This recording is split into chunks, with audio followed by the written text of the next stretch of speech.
Pagkatapos ng ulan kagabi, ayan na po silang halaman namin ay ang fresh na fresh po tingnan. Nakikita mo sa kanila ang tuwa.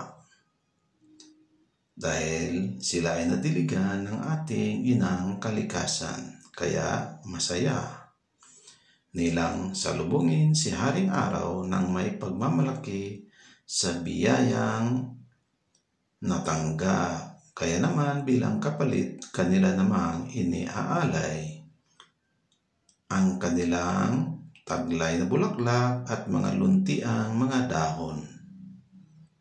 Kaya maraming salamat po poon sa mga biyayang ito sa tuwing sasapit ang ulan. Mamaya lang niyan ay magdadapuan na ang mga paru-paro, bubuyog at mga ibon para manguha ng nektar nila.